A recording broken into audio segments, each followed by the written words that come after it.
Welcome to the Unqualified Podcast, where we believe God doesn't call the equipped, He equips the called. This is a space for real, unfiltered conversations about faith, healing, and growth. Because the journey with God was never meant to be perfect, just honest. I'm your host, Paige Loehr, and I'm so glad you're here. Let's begin. Hello, everyone. Welcome to the Unqualified Podcast. I am Paige Loehr, and this is Danielle Welch. In the flesh. And we are just so excited to share this topic with you. I think this is like the beginning of something. Obviously, with the Unqualified Podcast, not many episodes have been released yet. This will be episode 7. And so, like, this is all very new. We were just talking before we got this started how, like, we are just starting how we're starting, kind of rough around the edges. We just have our home. This is our office now. This is where we will be. It might change over time, but this, like, we're here now. We're established. But yeah, there's a lot to learn from, a lot to grow. We are, working together. Danielle does like the back end stuff. She's amazing. She also has 4 kids, so I don't want to put any pressure on her whatsoever.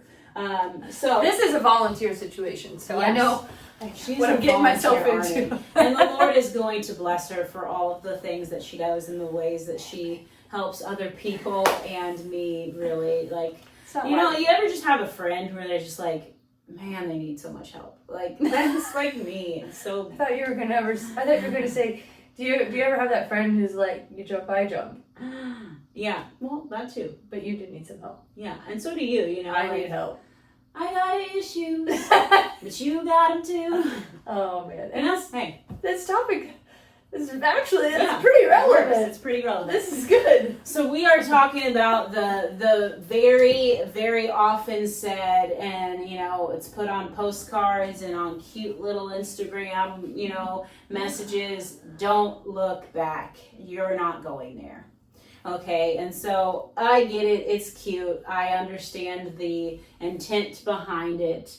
You don't want to look back at the past and dwell in the past because you're not going there. I got it. We're all headed towards a bigger, brighter future, and especially in the kingdom of God, we all want to think about the future. We all want to just move forward. We want to trudge on, but there is trudge. I don't know if you have to move your arms to trudge, but I feel like it's actually more of a lower body. It's probably a lower body. I'm thinking about trudging through mud. Yeah. Army crawling. Yeah. Boot camp. Sometimes I say words and I'm like, I don't know. I'd rather that than I've done it. Remember that talk that I did where I said buried? You did. Over and over and again. And in my head, I'm like, something's wrong with what I'm saying. Yeah. But I don't know what it is. And it's buried versus buried. Like a burrow. Oh Lord, let's not start getting I'm happy that'll just derail us altogether. For just context, you have been speaking since 10 o'clock this morning. I really have, and my hair, this is like post-preaching hair. I'm a little bit like, it kind of looks like I sweat a little bit and then it's set in it. The women know what I'm talking about. Anyways. Okay, so don't look back. You're not going there. So this is basically just an intro to Storywork. Mm-hmm. We're going to talk about what it is, the importance of it, and then we're going to move on because, there will be a lot of context around Storywork in and throughout this podcast, but ones where we will specifically talk about it, we will specifically teach on it. There will be workshops that we do in the future because we've already done them, teaching people Storywork. We will bring in guests eventually that talk about Storywork, and we will get to that place where we graduate to the point of being able to have really cool guests on this podcast. Right now, we're just winging it. We're just figuring it out. And so I'm just really, really excited. I love this topic because it has absolutely changed my life. You struggle in certain areas, and then when you find language that brings healing or like a path to healing, especially when it's in line with Jesus, like it's really, really freeing. And so let's just talk about it. This is, once again, this is not negative to anybody that's ever said this, because I was at a conference in California, and I felt like this was something that the Lord wanted me to say. And one of the artists that had some artwork there had little signs that said, "Don't look back." You're not going there. And I'm like, but I had to say it. I know, like, the Lord put it on my heart to say, okay, so like there is that concept of like let's just move forward, right? Let's just go forward. But then there's a whole generation, and probably multiple generations, where that was their lifestyle. Oh yeah. Everything's swept under the rug, conceal, don't feel, you just move forward. You don't talk about your problems, you don't talk about the dirty laundry, you don't talk about the family's dirty laundry, you just move forward. And so then we create these cute, curated, motivational sayings in order to just get people to move on. And then when it's propagated by the church, it's because they don't want to slow down and create a system.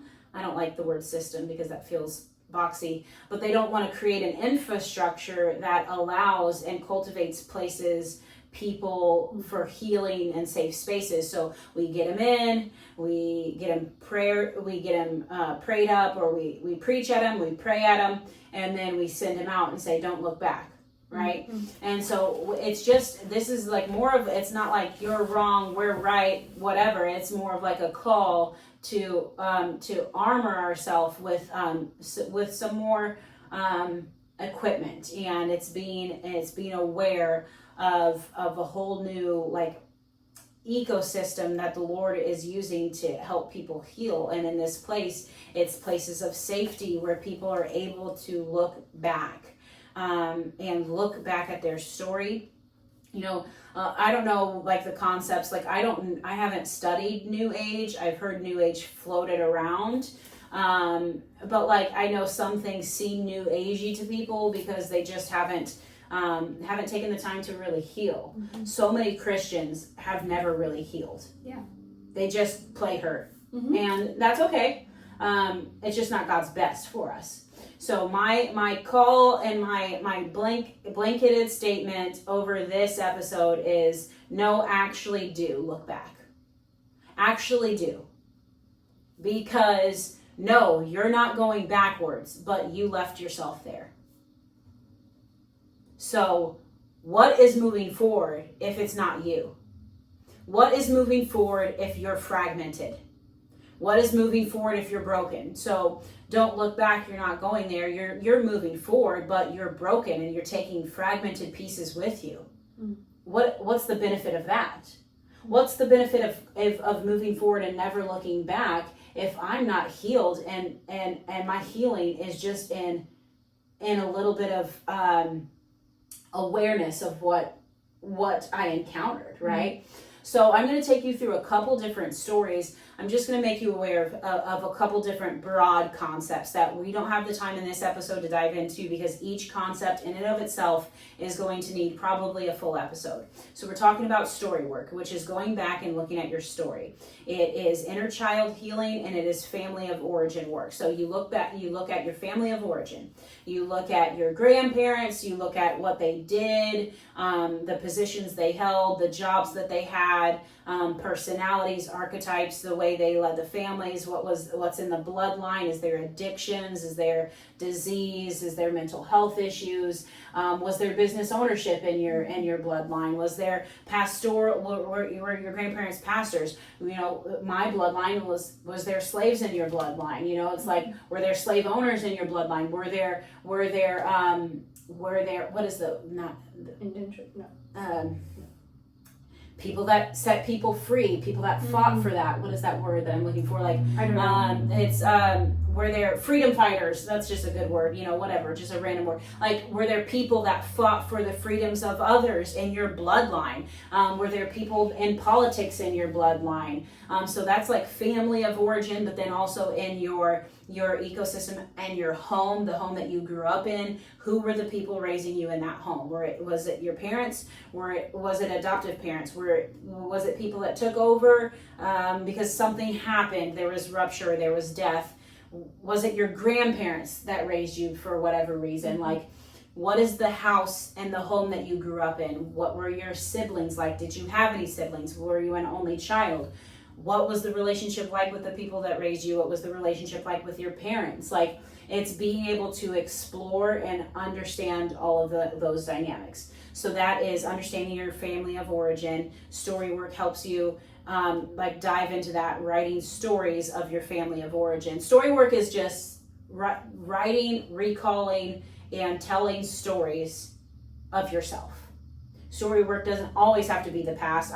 We did storywork in our Spirit of Religion episode where we told stories of harm.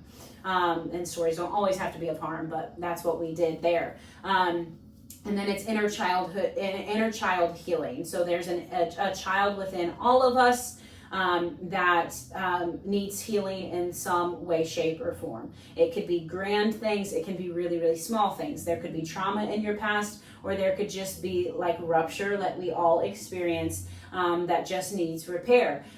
So that is the inner child, that spirit man that's supposed to be childlike. We're called to be childlike. And that's sitting somewhere within us. You know, scientifically speaking, if you experience a really traumatic event at some point in your life, in your childhood, and your adolescence, you become stuck mentally in that place until you go back and heal to move forward. So there's a lot of people, when we operate around people that are really dysfunctional, really chaotic, really dramatic, and you're like, this is just really immature behavior. The chances are high that at some point in their upbringing and in their adolescence, they either experienced a trauma and they stopped developing, or they just stopped developing because there was no nurturing, there was no leadership, there was no progression that was happening. So they become stuck kind of stuck in time. So their body grows up, but their spirit or their mind, their maturity level is stunted in a place where. And here's the thing: like, a trauma can be really big, a trauma can be really small. It could be someone who operates really, really chaotically, and they just create a bunch of division and strife all around them, and it's because they thought they were going to be the captain of the cheerleading squad, and instead they got hurt and they didn't even get to cheer that year. They thought they were going to do it in college, and they didn't. And since that point, they just have never been able to get it together. Their identity was disrupted, and they've never gotten back. So they just operate in immaturity, and so this is just very broad stuff. So it's understanding that there is a child within you that needs healing, even if it's minor, even if it's little. It never hurts to go back and to heal that. There's a family that you come from that no matter what you think affects you. If we all want to just put it out in a way that makes sense, when people are adopted and they're adopted by good families, and then they still go and seek out their biological parents, a lot of people can kind of come at them with a weird angle of like, why do you want to know who those people are? That inner ache and that inner desire for them to know who they are is a really good indication that your family of origin matters, and it's important. So 23andMe became really big because all of a sudden people were curious about where their family comes from. Do they have siblings out there? I personally never took it because of that. Not that I just don't need all of that right now. Maybe one day I'll be ready for a family reunion. At this point, I'm just like, listen, I don't know, because I don't know what position in life they're going to be in, and then I got to, I don't need no kids. You've heard some stories about how 23andMe has turned out for people, so I've heard some stories. That's why you're not going to do it. I'm going to wait it out. I'm going to wait it out until any potential siblings are grown. That sounds horrible. If God told me to do it, I'd do it. Okay. Yeah, for sure. Yeah. So it matters. It matters. So the people in that position, I think they're a really good example for us. Sometimes we seek and we don't find, and that's really sad, and I hurt for those people. But this seeking is innate in us, to know who we are, to know where we come from. And it's just really important. It's important to know what's in your bloodline. And my grandpa on my mother's side, he was a pastor. My grandpa on my dad's side was a business owner. Look how that manifests in our life. Yep. It's actually like something to be paid attention to and to lean into. So like, don't look back, you're not going there. No, I'm going forward, but the back matters. How many people like talk about don't forget where you came from. Oh yeah. Right? Yeah. Never forget where you came from. It's like, well, which is it? Like, do we never forget where we came from, or do we never look back? Right. I don't, like, I'm stuck in and there's all the cute, hashtags or quotes that are out there, and some, yes, obviously contradict each other. So I'm just talking to more and specifically, if I can just be really pointed, in the church, we need to have an understanding of there is a process of each and every one of us, that if we look back at our past, at our family of origin, at our childhood, that there is a measure of freedom that can be brought to us that is unique only to that experience and encounter. There is a radical transformation that can happen with Christ, and you can be in a day, in an instant, changed forever. You can break cycles, break patterns, break addictions because of the presence of God, period. I would never refute that. I would never argue that.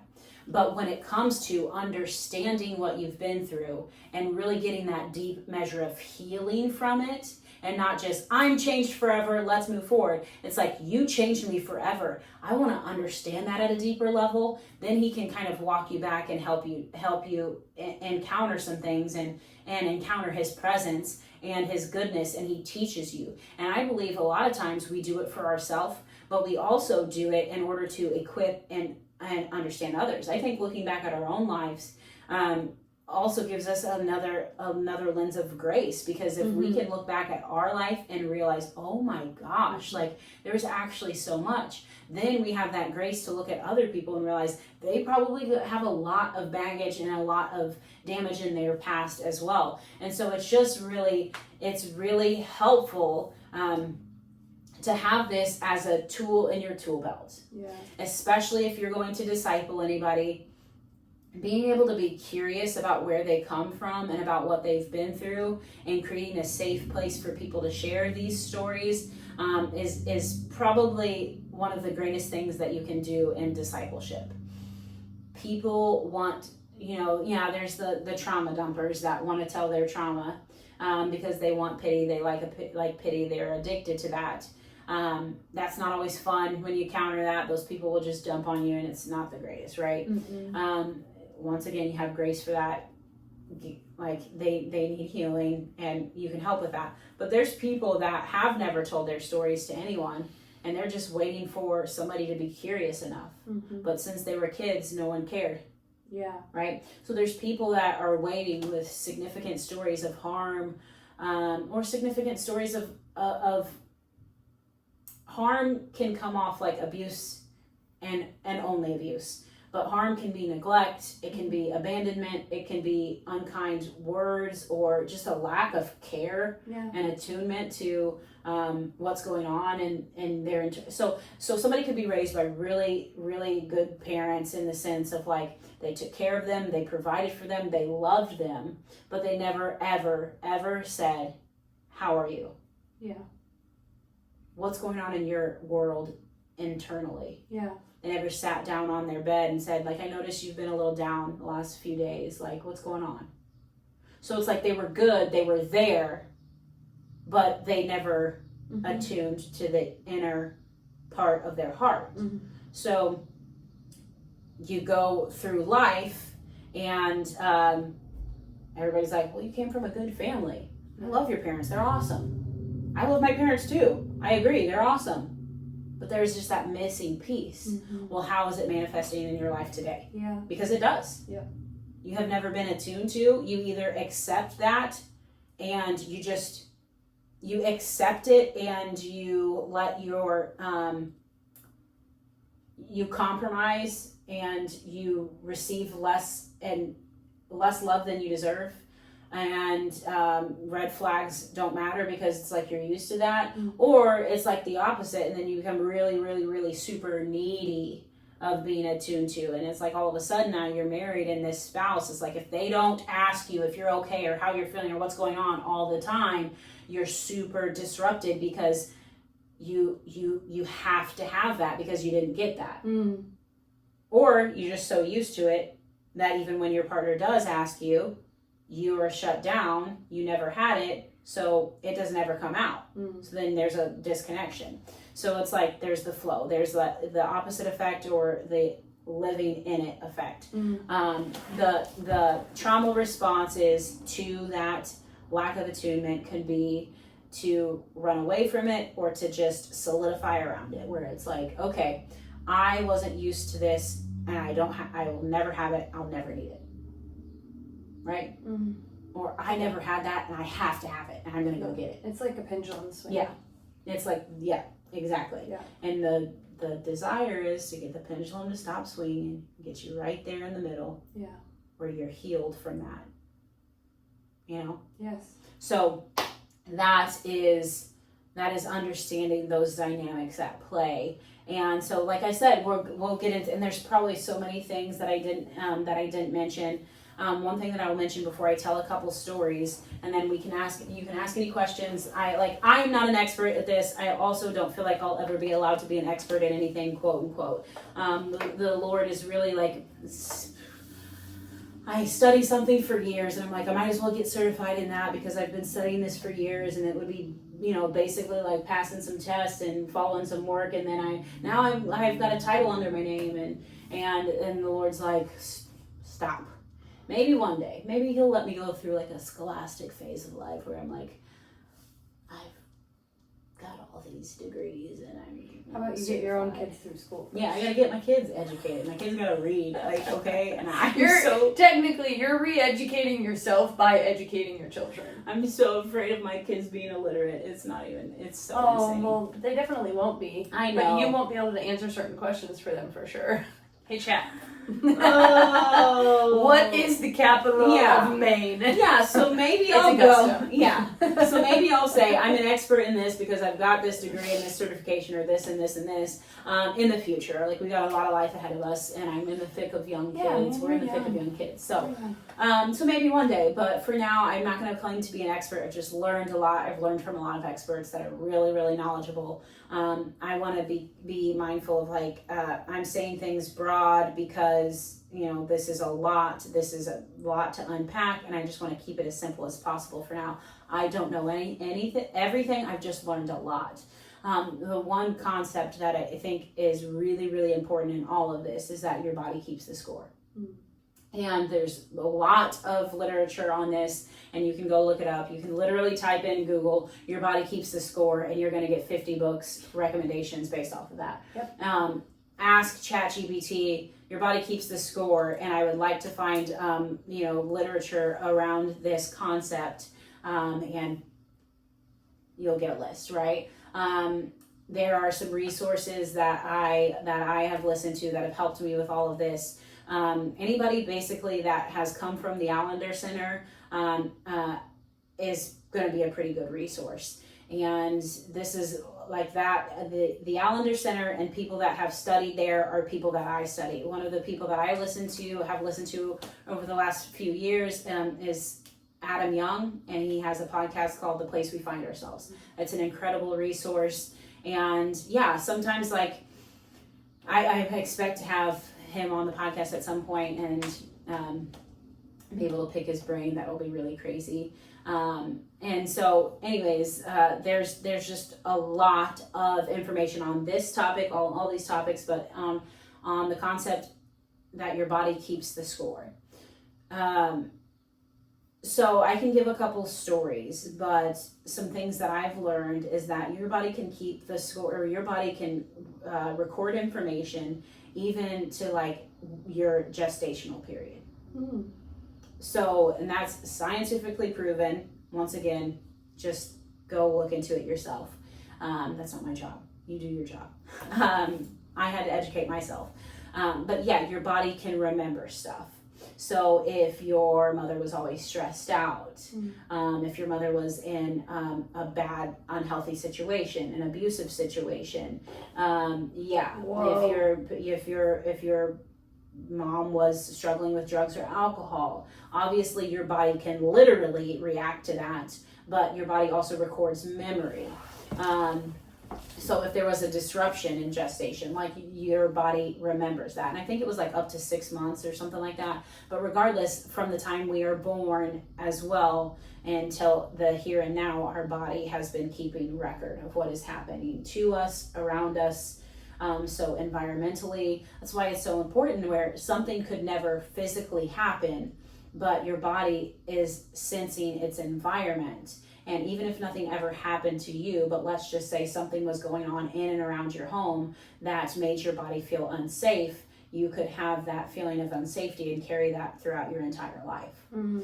You could be from one of those crazy families where you're like, oh, you know, I had no idea this was going on, right? Like, let's just say, you know, the people that, you know, their spouse was a predator of some sort. Yeah. Right? I mean, I've just recently heard about something just like this. Yeah. The wife had no clue. No clue.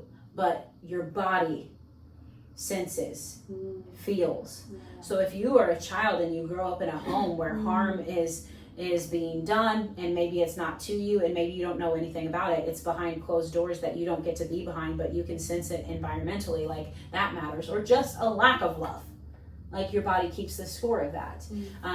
You know, there's stories of abandonment in my life that are pretty significant, and your body keeps the score. Yeah. So everything that is introduced to you as a concept rewrites things. So you take a personality test, and it's supposed to tell you by nature who you are at your core, right? But we evolve so much. And it's supposed to tell us by nature who we are at our core, unaffected by junk. But most of us experience so much disruption that who I was supposed to be and who I was when I was born was not who I became, even as early as 8, 9, 10 years old. Right, yeah. So how I naturally was versus the facade I created around my personality type alone to protect myself. It's like, that's a whole ball of wax. That's a whole nother episode. So it's like, there's so many things happening, and this is what our mind and our body does. What do I do to keep myself safe? Yeah. What do I do to keep myself safe? How do I survive this? How do I keep moving forward? I'm not getting what I need. What do I need? What can I do to protect myself? What can I do? And that's, it's like when even children start, the behaviors that are seeking attention and seeking. So like, this is all stuff that stems from a very, very early age. And we get to a position where we can judge adults pretty heavily for their actions and for their behaviors, but they're hardwired for that behavior. And it's not just like willy-nilly, they're just a really bad person and they're constantly just being met with like, do I go this way or do I go this way? I want to go this way because that's wrong, that's right, and I don't like the right side.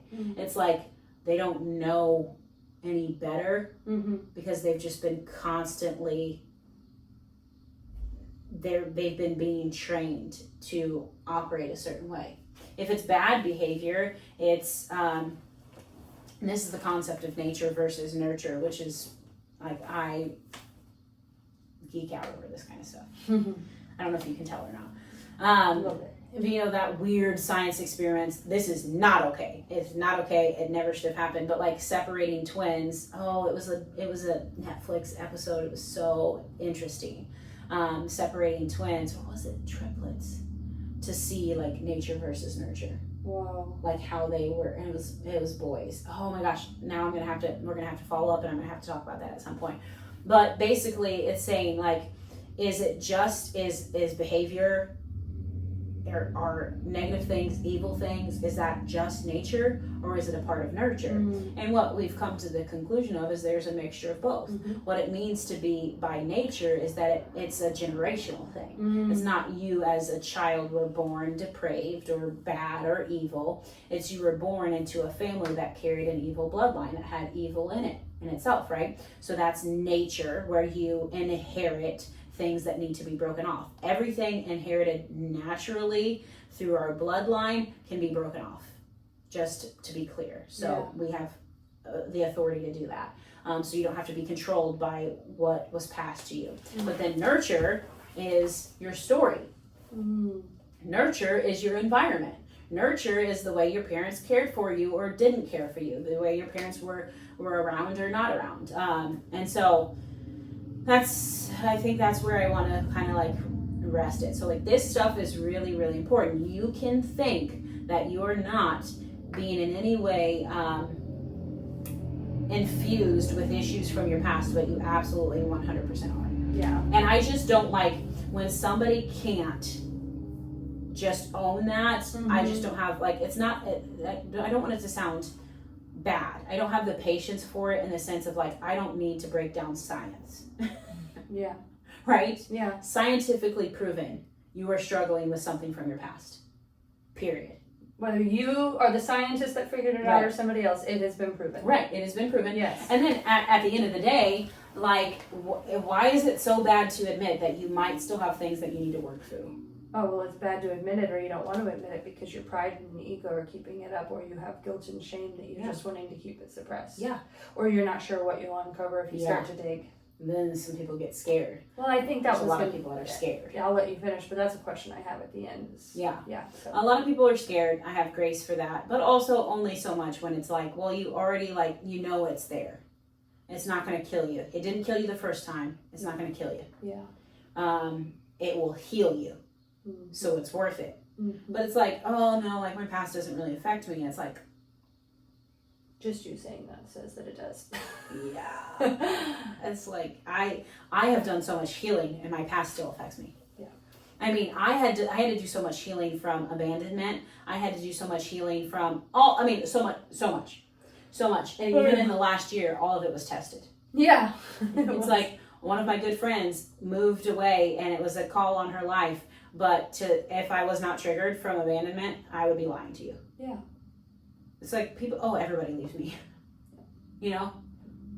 Oh, your past my past doesn't affect me, but my best friend leaves and it hurts really, really bad. Well, why does it hurt so bad? We're not like, it's because there's a trigger there. Yep. There's a piece of my past that's still there.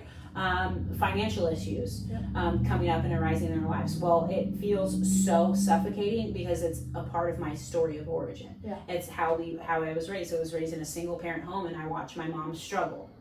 I didn't like going to the grocery store with her because I could sense and I could feel when it was overwhelming.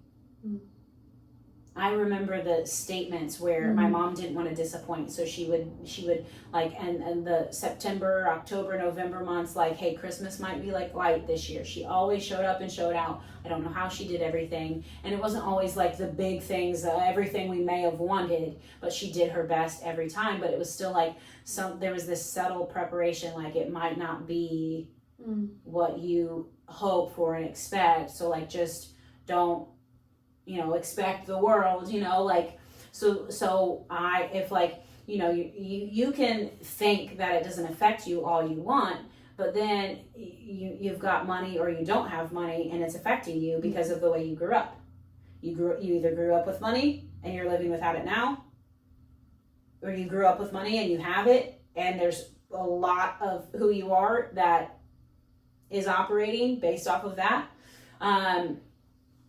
Some of the hardest people to understand this is people that grew up without money, have it now, and the struggles that arise and that come from that. Because you just have to look at your story, because then you don't ever want to lose it. It's the death grip of so there's so much. So it's like, I could say my past doesn't affect me, but it affects me every single day. Does it affect me for bad? I'm choosing to heal, so I don't think so. Does it have the potential to? Sure, right? But if I'm not aware, only if I'm not willing to work through it. So yeah, it's not just my emotions, my mindset. It affects my money. It affects my parenting. It affects my relationship with my husband, and it's all of that.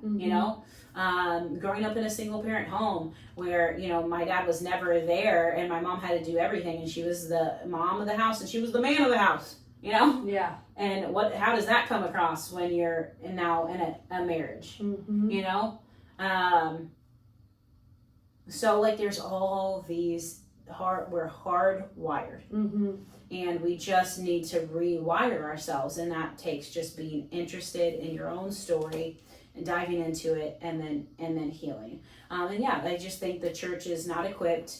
I think this is kind of new language, not really, like people have been doing this throughout time, but I mean, what is the Bible if it's not Storywork, you know? Right. Like, so but the church has been ill-equipped in making sure that this is a part of the conversation, a part of the dialogue, a part of helping people understand and to move forward, and having people that are educated and prepared to help people walk through things from their past. There's a whole episode, and this is constantly what we're going to say, it's like an episode where we'll talk about deliverance ministries and how I believe that deliverance ministries need to be trauma informed, because there's a lot of people that are oppressed, and then there's a lot of people that are oppressed by trauma.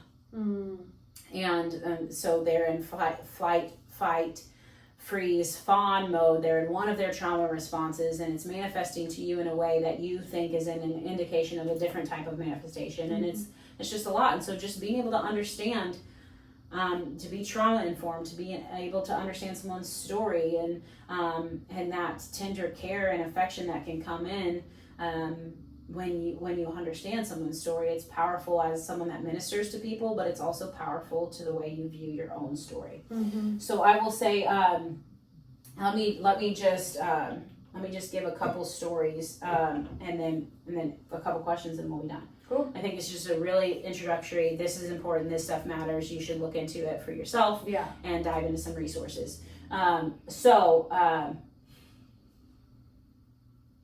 Two stories.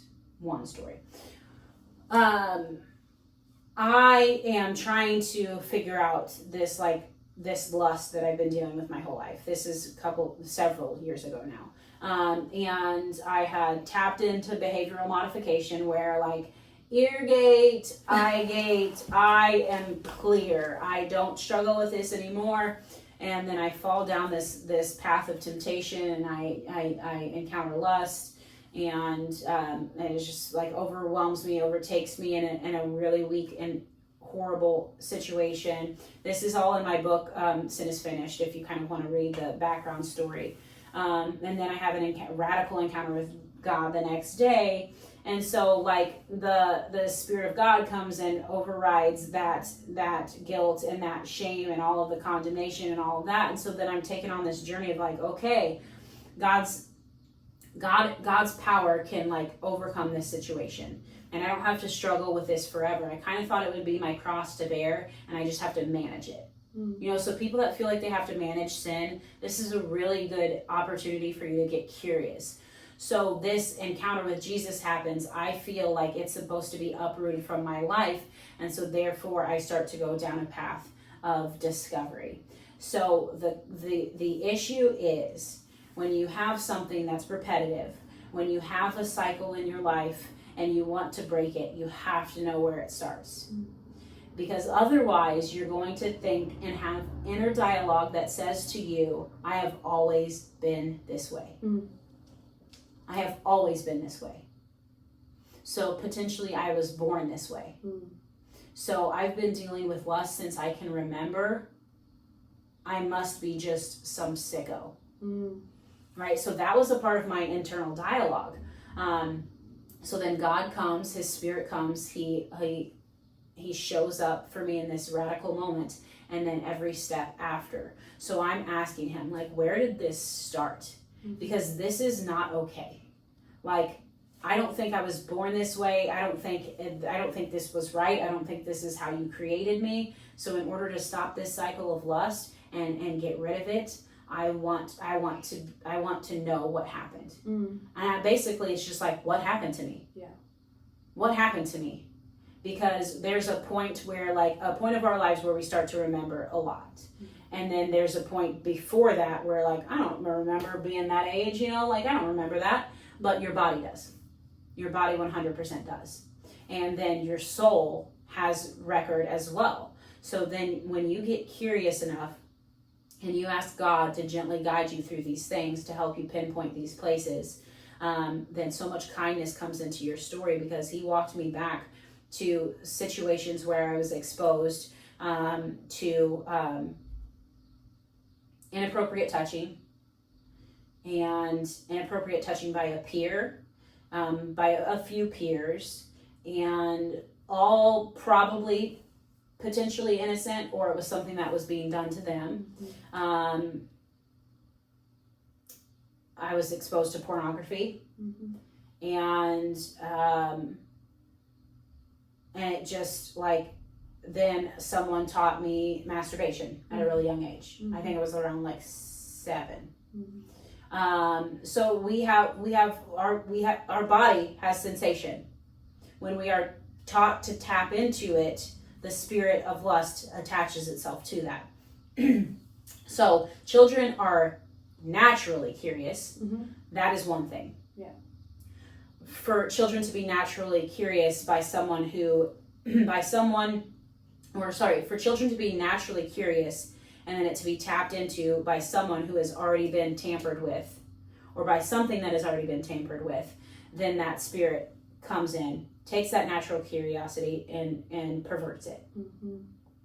So that is what I encountered. That's what I experienced. I experienced sexual assault into my teenage years, and so that whole story, and more of that is obviously stuff I can remember. So then when God comes into that story, and he was like, no, you were exposed to this at this age, you were taught this at this age, and I'm getting the vivid memories and the recall, and I'm like, oh my gosh, this is not my fault. Yeah. And Jesus comes in and says this, in kindness. I've been fighting against this my whole life, and all of a sudden my Savior shows up, shows me a couple mental pictures, and he's like, this was never your fault. And you were never meant to carry this. And you should have never been exposed to this. And that should have never happened. That was not my design. That was not my intent. That was not how I created you. And then all of a sudden a healing comes over you that you thought you would never experience. And you are beginning to be re-identified. And a part of yourself that was wired hard for this one thing becomes rewired for the kingdom of God and for his righteousness, because you are being re-identified. So that wiring starts to shift. But you don't rewire that story unless you can go back to it. So there's that, like the story of my lust. And it is just like,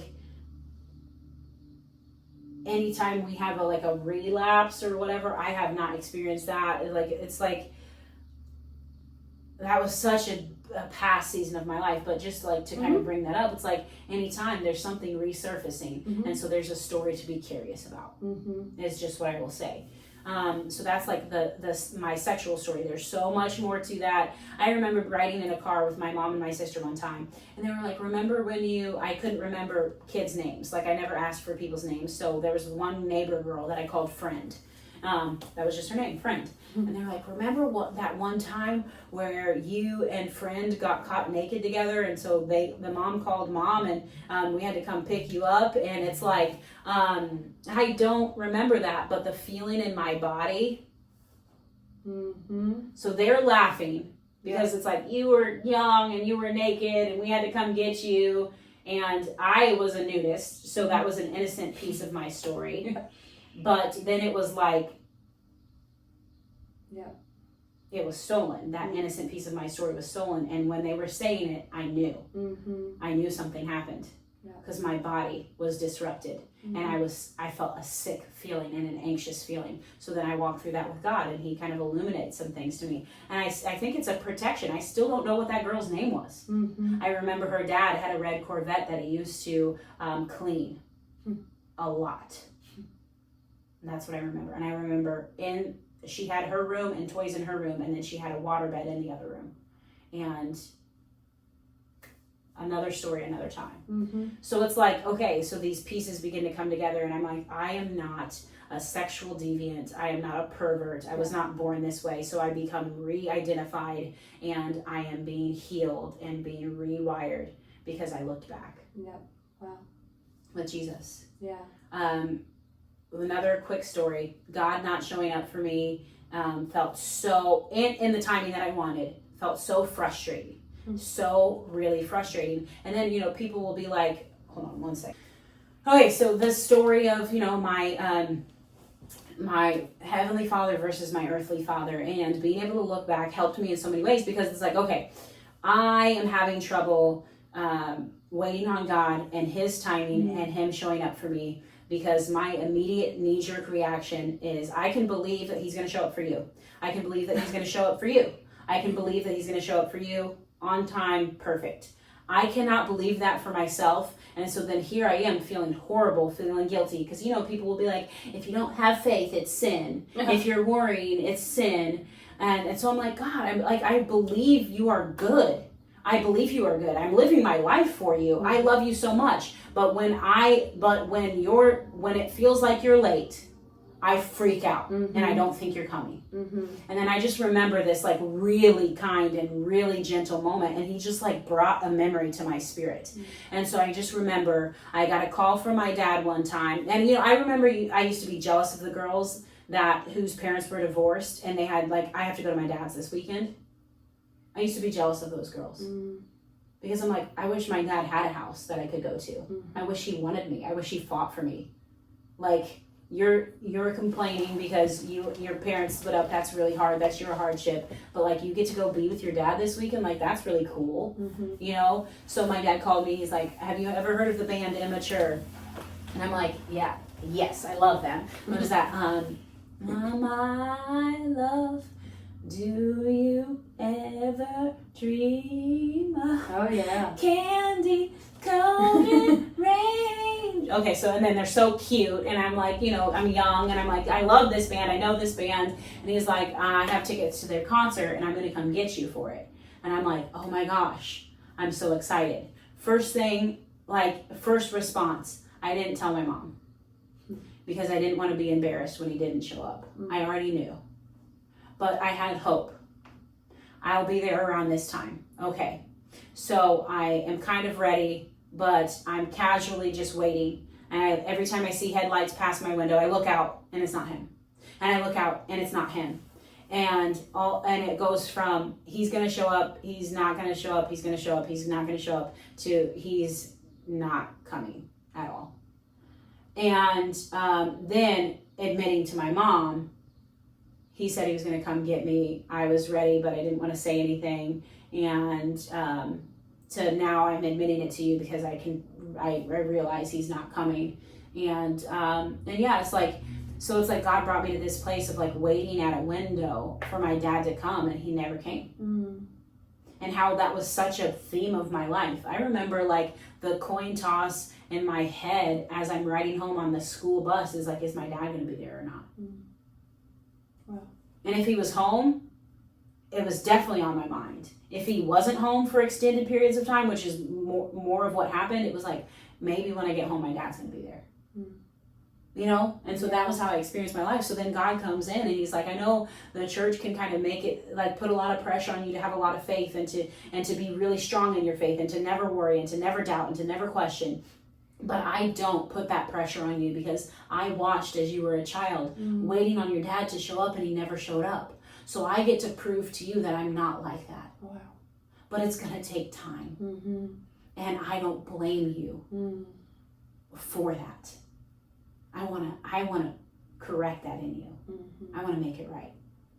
So that's what going back and looking at your story will do. It will bring healing to places that you have needed it desperately for all of your life.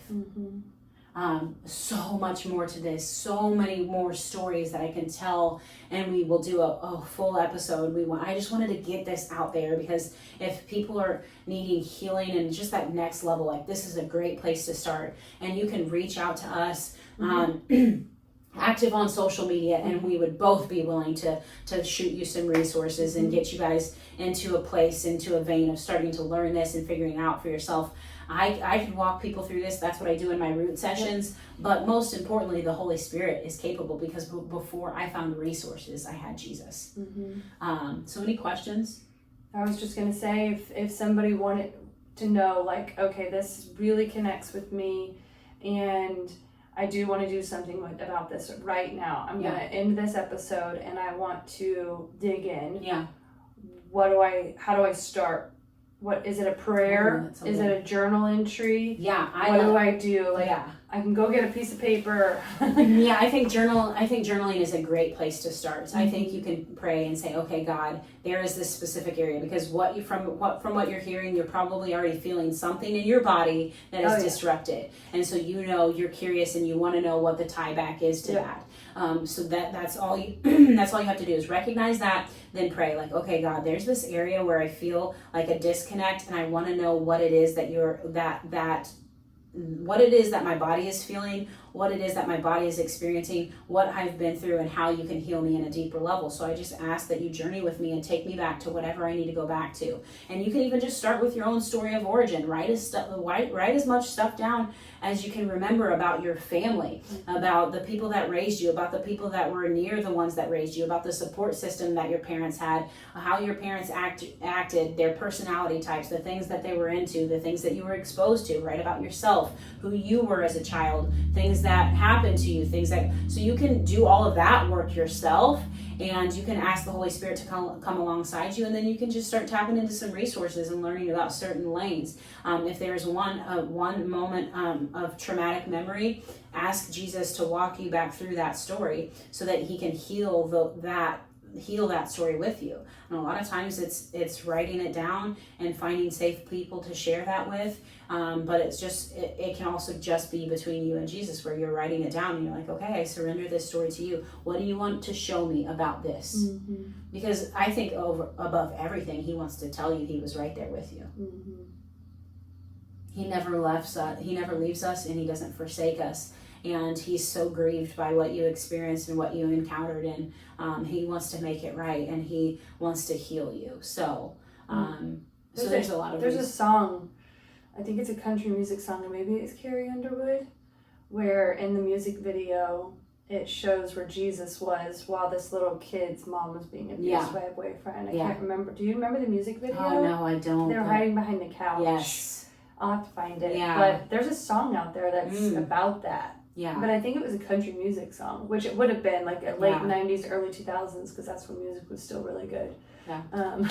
Yeah, right. And music videos were music, there's some people, we'll talk about that. There's some people that are writing some good stuff right now. But music videos were it. Right. And I'm remembering that, and it was like this whole taking you back moment, like where Jesus was at. And I remember it was a story I heard, but I'm oh my gosh, I think I know what you're talking about. You know what it is, holla. Right in the comments. Yeah, I think that's my only question is like, what's the launching point for somebody? Because you brought so much awareness to how helpful this can be in people's lives. Some people don't know, like, this is a form of like therapy. Yeah, for sure. And I have had family members that, and I myself have had therapy sessions or whatever, but it's like, these are things that even a clinical therapist will start to have you do. Yeah, that's what me and my sisters, like why therapy was something we just didn't want to get into for the longest time was because we're going to pay for the first 4 to 5 sessions just to catch this person up on my life.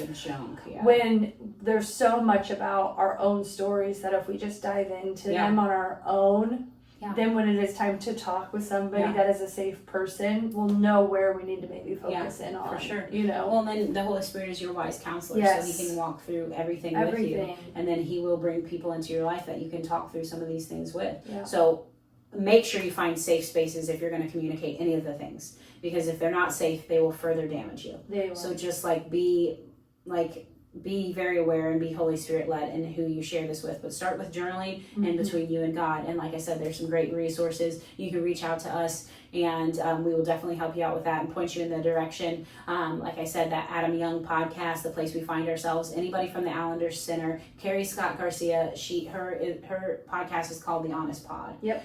So that's a lot of the introductory. Like I was listening to her, and then Adam Young was on her podcast. Yep. And then I was like, I was already doing this.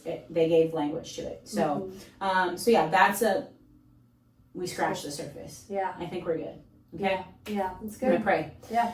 Thank you, Jesus, for being willing to take us back and walk us through what we've been through in our lives and help us find healing. Thank you that nothing that's been done in the past is done unless it's been touched by you. that we don't have to be forever marked by the things that we've been through. We don't have to be forever hardwired for the trauma that we've experienced and the ways we've protected ourselves because of it, but we can be rewired by you and re-identified by you, and that your love can conquer all. I just ask that you give each of them the grace to travel through this process with peace, without fear, and just, this is a holy process. This is a hard process for a lot of people. We just ask that you fill them with your presence, that you surround them, that you be near them, and that you highlight awesome people, safe people that they can journey with, and then fill them with resources. God, give them guidance. Let good resources fall into their lap. Let them seek good resources, and let them have the discernment to know the difference. But we just thank you for healing our past. Thank you for healing my inner child and giving me back my childlike faith. Thank you for giving me back my innocence and my joy. I honor you for that, and I'm thankful for that. In your name, Jesus. Amen. Amen.